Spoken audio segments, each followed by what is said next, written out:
समाज के हवाले से हम जरूर चाहेंगे थोड़ा सा हमारे देखने वालों को बताएं। और आज इस समाज को मुलतवी किया गया था 11:30 बजे तक, तो इसको दोबारा से ये समाज आगाज होगा, क्या तफसीलात हैं? और जाजेब की बात शुरू करने से पहले हमें जहांगीर जदून साहब सीनियर हमारे कानून है वो भी ज्वाइन कर चुके हैं। हम जहांगीर जदून साहब की भी जाने पाएंगे। साहब आपकी इजाजत से जरा हम जाजेब से अपडेट ले लेते हैं। जी ओवर टू यू जाजेब। जी बहुत शुक्रिया। आज 11:30 बजे चीफ जस्टिस ऑफ पाकिस्तान के इख्तियारात को रेगुलेट करने के मामले के ऊपर, इस कानून साजी के खिलाफ दायर दरखास्तों के ऊपर समाअत होगी। अब तक की अगर हम मजमूई तौर पर बात करें तो इस कानून साजी की मुखालफत में जितने भी दरखास्त गुजारान थे उन सब के दलाइल मुकम्मल हो चुके हैं। अब वो पॉलिटिकल पार्टीज़ इस केस में आर्ग्यू कर रही हैं जो इस कानून के हक में हैं। कल पाकिस्तान मुस्लिम लीग नून के वकील बैरिस्टर सलाहुद्दीन अहमद ने बहुत अच्छे आर्ग्यूमेंट्स किए सुप्रीम कोर्ट में। आज attorney general for Pakistan MQM के वकील और फिर पाकिस्तान बार कौंसिल की जानिब से इस केस में दलाइल दिए जाएंगे। अब कल की अगर हम प्रोसीडिंग पे बात करें तो जब ये बात हो रही थी बिलखुसूस एक सवाल उठाया जस्टिस मुनीब अख्तर की जानिब से कि मास्टर ऑफ द रोस्टर जो है वो इस कानून साजी के बाद पार्लियामेंट को बना दिया गया है, यानी बेंच फिक्सेशन का पूरा इख्तियार जो है ये पार्लियामेंट ने उस कानून साजी के तहत इस इख्तियार को इस्तेमाल किया। तो इस पर फिर चीफ जस्टिस ऑफ पाकिस्तान काजी फाइज ईसा ने ये ऑब्जर्वेशन दी, ये रिमार्क्स दिए। उन्होंने ये कहा कि इस अदालत से यानी सुप्रीम कोर्ट ऑफ पाकिस्तान से ये मैसेज नहीं जाना चाहिए कि चीफ जस्टिस ऑफ पाकिस्तान जो है वो आइन और कानून चीफ जस्टिस ऑफ पाकिस्तान की मंशा के ताबे है, बल्कि असल पैगाम तो ये जाना चाहिए कि चीफ जस्टिस ऑफ पाकिस्तान आइन और कानून के ताबे है। मुख्तलिफ सवालात कोर्ट की जानिब से पूछे गए जिसके ऊपर हमने देखा कि वकला की जानिब से जवाबात भी दिए गए। बाज़ औक़ात कोर्ट प्रोसीडिंग में ये भी देखा गया कि जजिस की जानिब से सवालात ज़्यादा किए गए, या एक सवाल एक जज की जानिब से पूछा जाता तो जवाब भी बाज़ में एक और जज की जानिब से सुनने को मिला।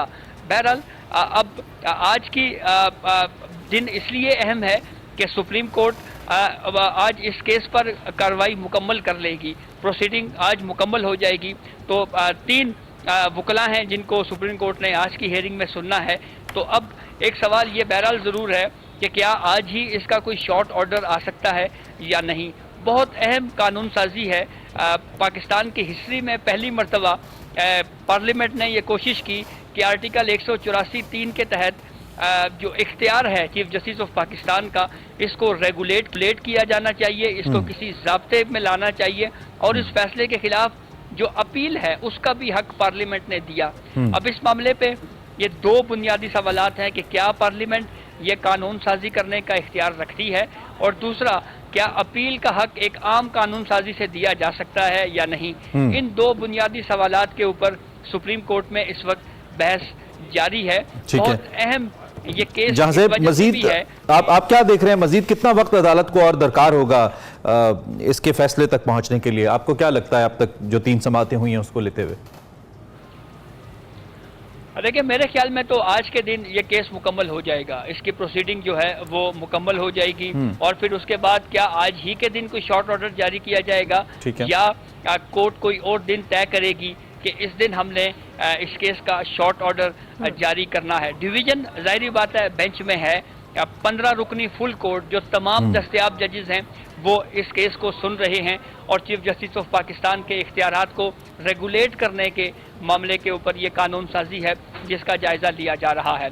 कुछ मुस्तकबिल के चीफ जस्टिस साहिबान हैं, उनके जहनों में कुछ सवालात ज़रूर हैं, जैसे जस्टिस मुनीब अख्तर साहब हैं, जस्टिस एजाजुल एहसन हैं, जस्टिस आयशा मलिक हैं, लेकिन उसके मुकाबले में कुछ इस फुल कोर्ट में ऐसे जजेस भी हैं जिन्होंने मुस्तकबिल में चीफ जस्टिस बनना भी है, लेकिन उसके बावजूद वो इस कानून साजी को बहुत अच्छा करार दे रहे हैं। ठीक है, आखिर में ये भी बता दीजिए जाज़ेब, फिर हम अपनी एक्सपर्ट ओपिनियन की तरफ जाएंगे। एक तो ये कि आज किन किन शख्सियात के दलाइल मुतवक्के हैं, दूसरा ये कि अमूमी तौर पे अदालत की एक इंटेंट नज़र आती है जब प्रोसीडिंग्स हो रही होती हैं, क्रॉस क्वेश्चनिंग हो रही होती है, ये तो हम बिल्कुल एक ऑन फेयर नोट बात करें, लेकिन कुछ हमारी अदालती तारीख भी रही है कि एक इंटेंट वो भी नजर आता है।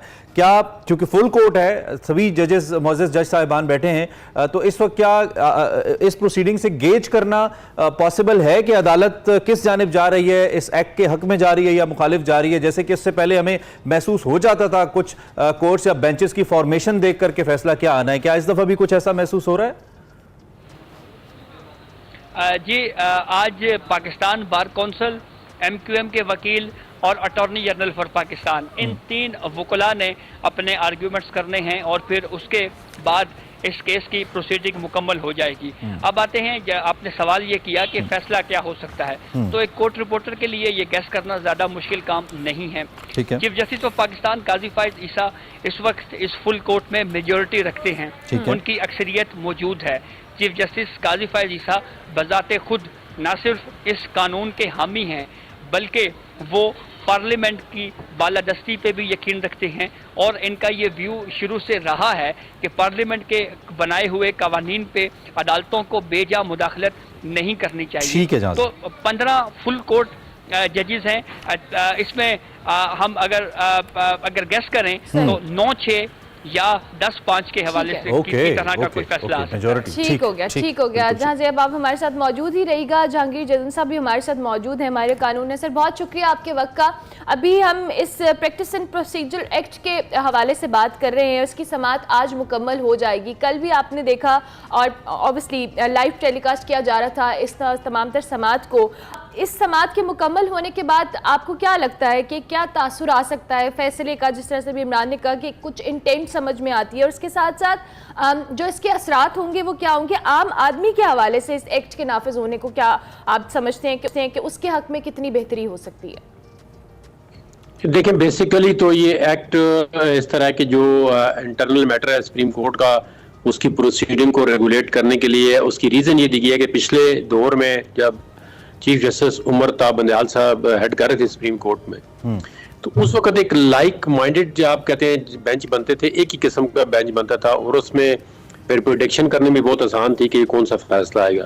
तो उस तासुर को जायल करने के लिए उस वक्त की जो हुकूमत थी, उन्होंने ये एक्ट इसलिए इंट्रोड्यूस कराया कि जो चीफ जस्टिस हैं उसको बाकी दो सीनियर जज बेंच कंस्टिट्यूट करना चाहिए और केसेस की जो मार्किंग है वो भी करनी चाहिए कि कौन सा केस किस प्रायोरिटी पे लेना चाहिए और कौन से, जो क्योंकि सुप्रीम कोर्ट के अंदर आपको पता है 56,000 जो ऑर्डिनरी केस हैं या उसमें इंपॉर्टेंट केसेस भी हैं वो पेंडिंग है और अब भी बड़े इंपॉर्टेंट जो है केसेस हैं वो सुप्रीम कोर्ट के अंदर पेंडिंग है।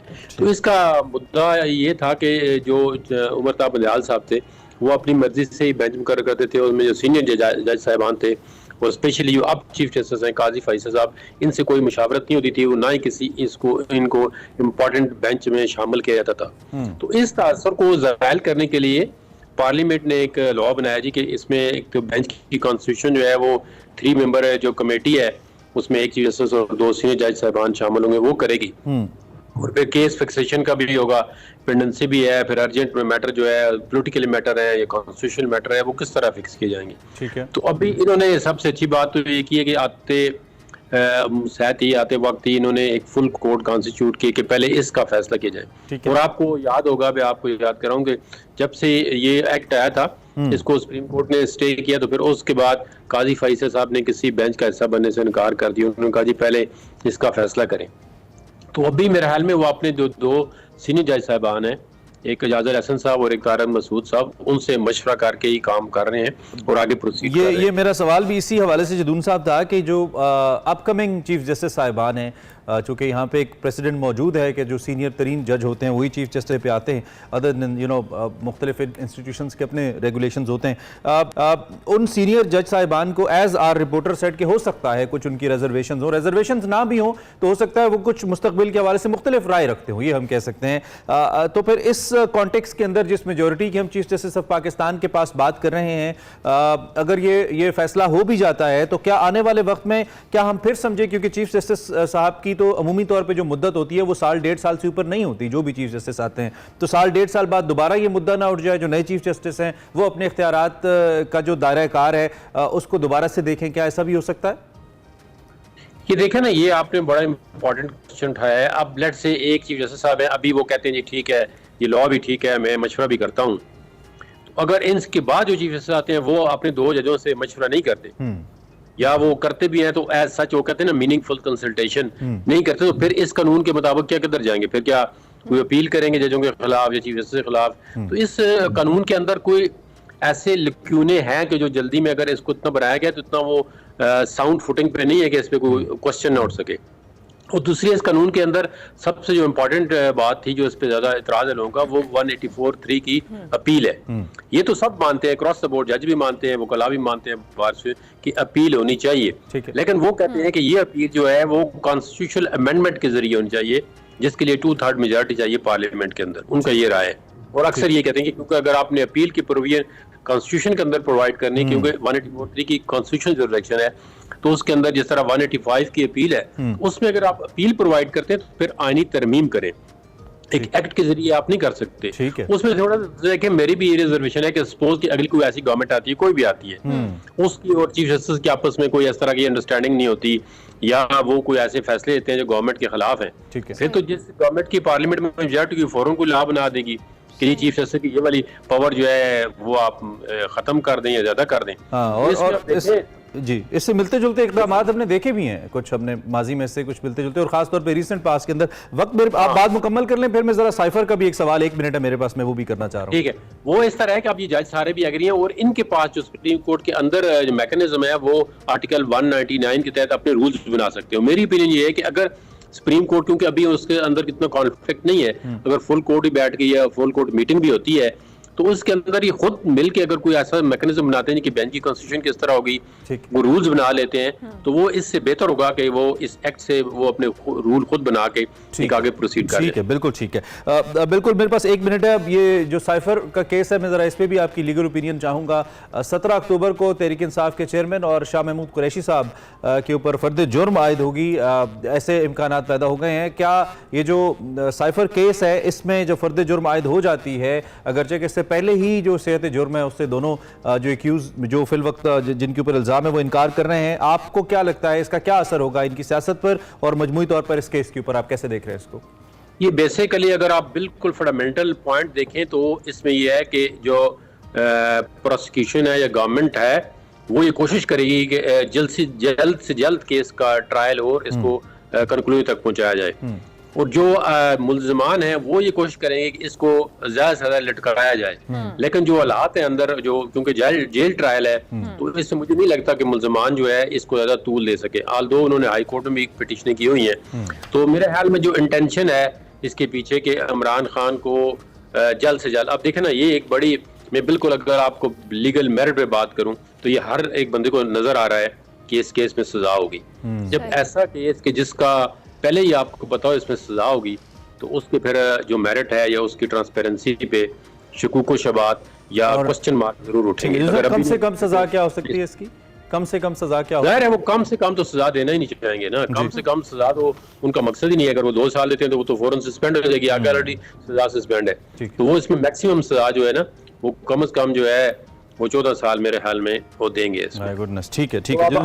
आगे अगर रिपोर्टरों को, मीडिया को, अगर वकीलों को और पॉलिटिकल लोगों को ये पहले ही पता है कि सजा होगी, तो इस ट्रायल पे जरूर कोई ना कोई जो है क्वेश्चन उठेंगे, और ये इसको हिस्ट्री में फेयर ट्रायल नहीं माना जाएगा। ठीक है, हम उम्मीद करते हैं कि इस दफ़ा और अब से ऑनवर्ड्स हमारी अदालतें कोई ऐसी गलती ना करें जिसको फेयर ट्रायल के ज़ुमरे में वो ना आए, जिस पे सवालात ना उठें। फैसले कमज़ोर ज़रूर हो सकते हैं, लेकिन ऐसे नहीं हो सकते कि उनको फिर तारीख चैलेंज करे, जैसे कि हमारी जुडिशल हिस्ट्री में कुछ फैसले मौजूद हैं। कल चीफ जस्टिस साहब ने खुद भी कहा कि क्या अगर चीफ जस्टिस एक गलती कर दे तो क्या इसे पूरे कोर्ट की गलती समझा जाए। बड़े अहम मामला हैं। Thank you very much Jadoon साहब। जाजेब, आपका भी बहुत शुक्रिया, हमारे कोरेस्पॉन्डेंट बड़े डिटेल्स में उन्होंने हमें आगाह किया